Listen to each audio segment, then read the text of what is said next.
Now, Swami Atmashaktananji will speak on spiritual unity of India. Revered Swamijis and revered nuns from the Parliament, distinguished guests, learned speakers, and dear friends. My sincere thanks to authorities of the Ramakrishna Mission Institute of Culture for the kind invitation to be part of this intellectual exercise and sharing, and present some of my thoughts on the subject of spiritual unity of India. On the occasion of 150th birth anniversary of Swamiji, holding such a seminar is indeed a befitting tribute to Swamiji, who was a personification of the cultural and spiritual unity and identity of India. Sri Krishna says in the Bhagavad Gita, "Nothing greater than me exists. Everything rests upon me as pearls strung on a thread."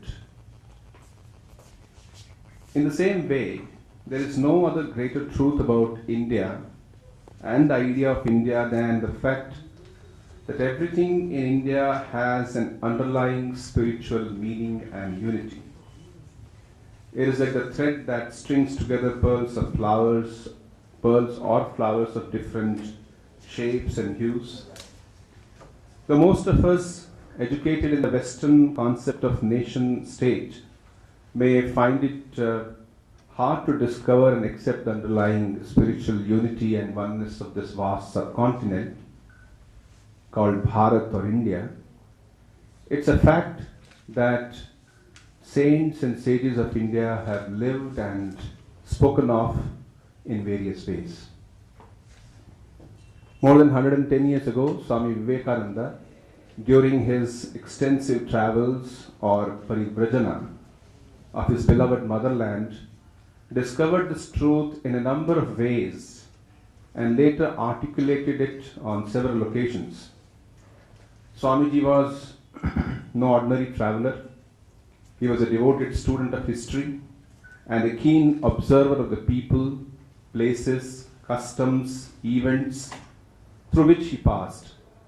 Gifted with an impartial and detached vision and a heart filled with love, charity and feeling for others, Swamiji's observations about India and her cultural and spiritual unity deserve serious attention, which unfortunately many contemporary historians have missed out. Any astute observer of India, however, cannot but concur with Swamiji's firm belief about spiritual unity of India. Says one of the contemporary writers, Swami Vivekananda pointed out to his countrymen that India is one of the greatest historical puzzles. She is the only country in the world that has survived the test of millenniums.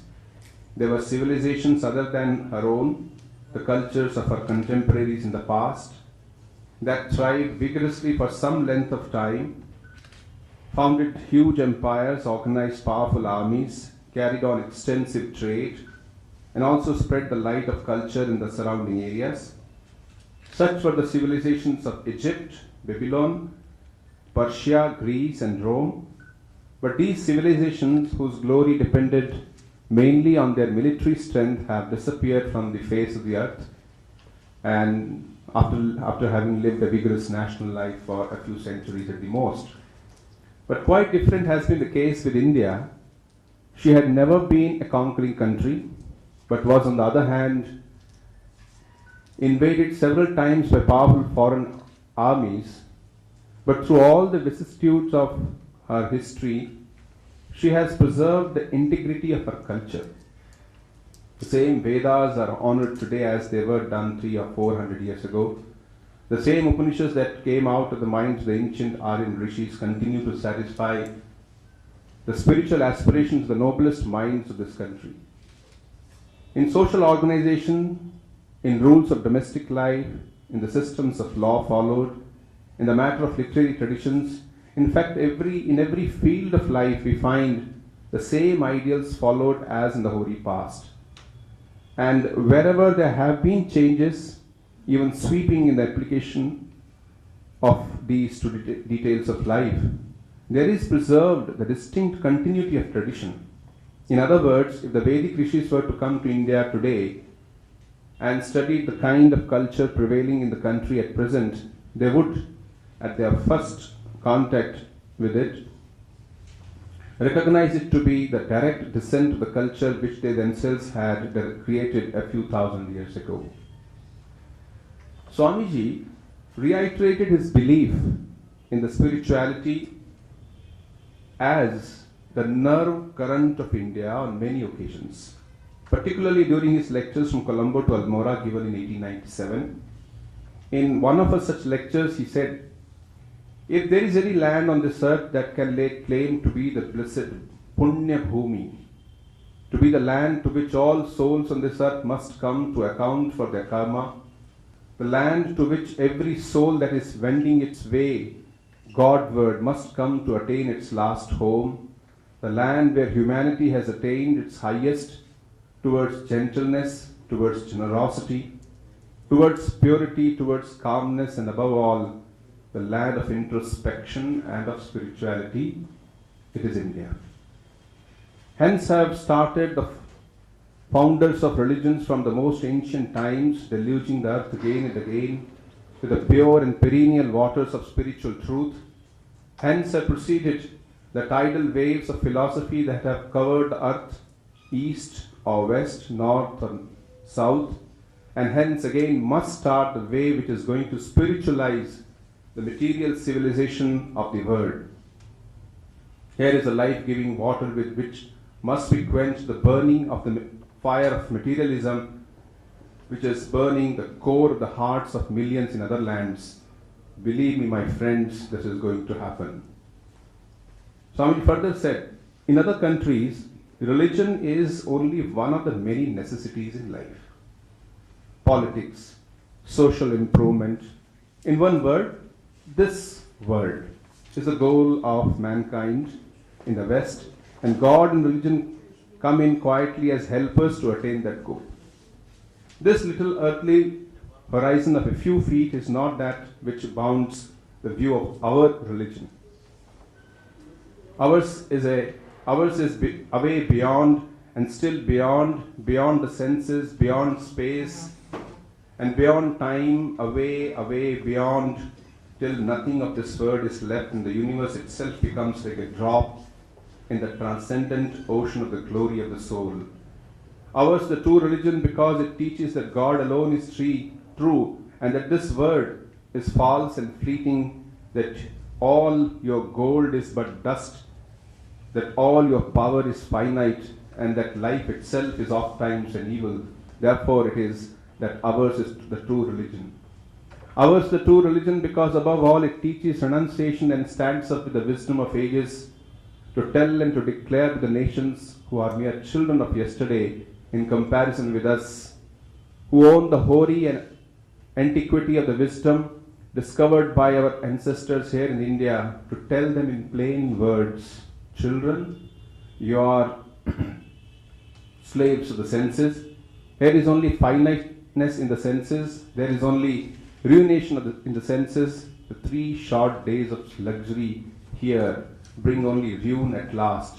Give it up. Renounce the love of the senses and of the word. That is the way of religion. Through renunciation is the way to the goal and not through enjoyment. Therefore, ours is the only true religion. Unquote. We thus see how emphatically and candidly Swami Vivekananda highlighted spirituality as the cementing force of Indian culture. We might get carried away by the glamour and glitter of material prosperity that seems to have come in a big way, side by side the squalor and misery of underprivileged and poverty-stricken people.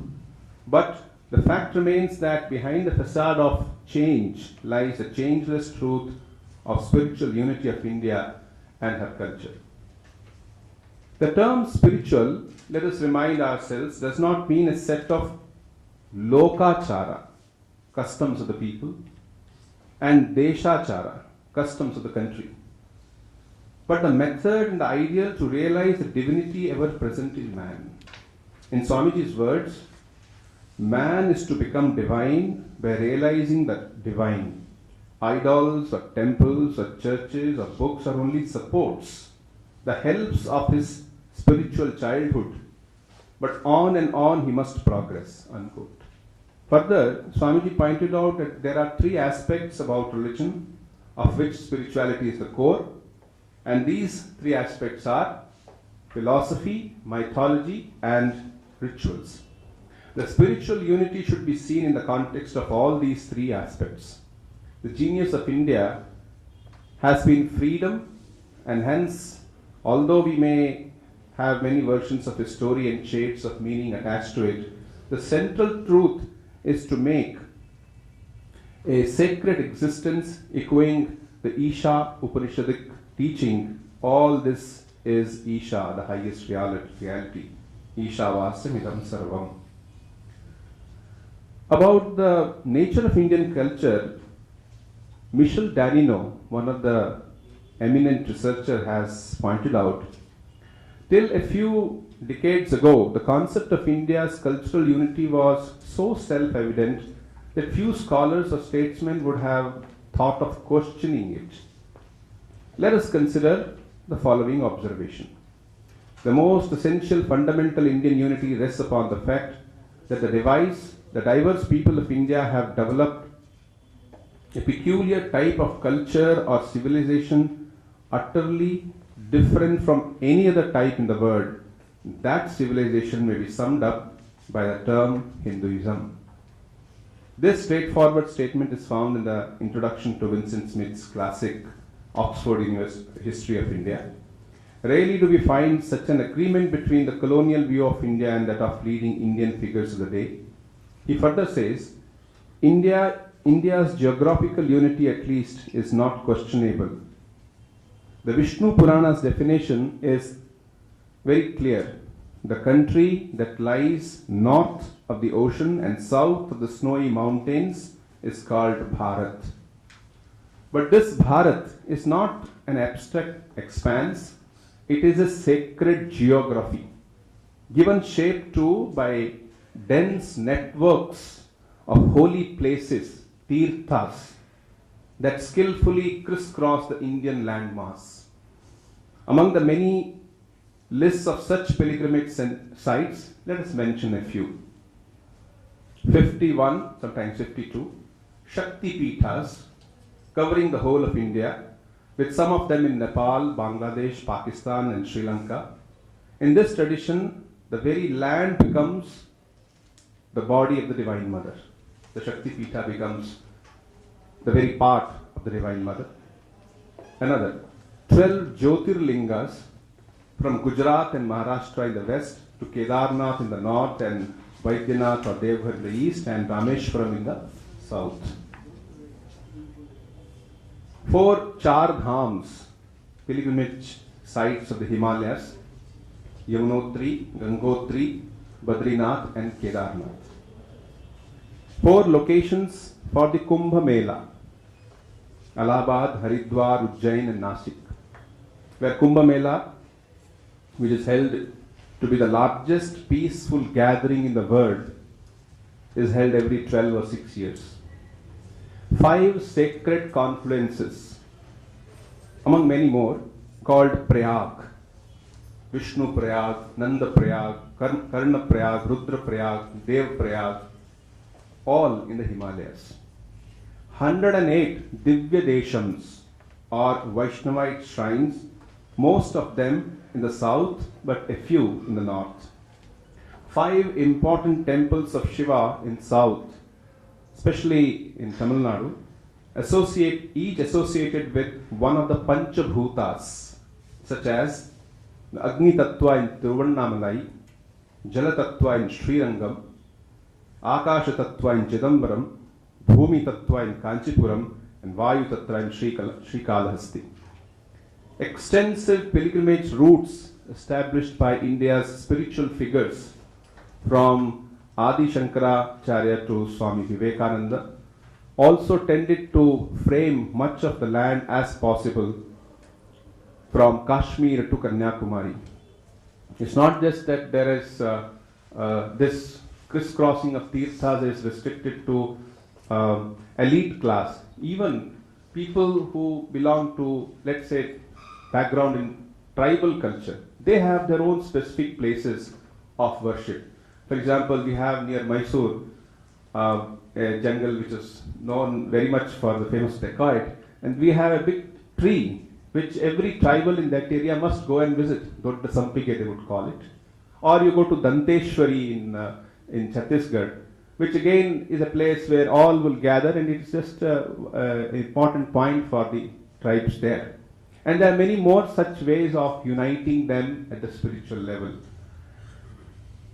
Such a web created on the map the concept of Punya Bhumi, one holy land present and living in everyone's mind. It was constantly recalled to one's memory through a variety of devices. For instance, the many mantras and prayers listing India's sacred rivers in various orders, generally starting with Ganga, and of course the impact of the two epics, which not only mention most regions of India, the Mahabharata especially, but were warmly adopted by every region to such a point that it is hard to find a place in India through which the Pandavas or Rama did not pass at some point or the other. The unparalleled cultural integration effected by the epics, Ramayana and Mahabharata, was so powerful that it extended to much of Southeast Asia, a fact readily acknowledged by nations such as Thailand, Malaysia, Indonesia, Cambodia, or even Vietnam. As far as India is concerned, the result was the creation of one integrated cultural unity. Early Greeks, Chinese, and Arab travelers recognized it as such and referred to India as one country, not several. Islamic invaders too, or their chroniclers such as Al-Biruni, had no doubt in their mind that Al-Hind was one country, not many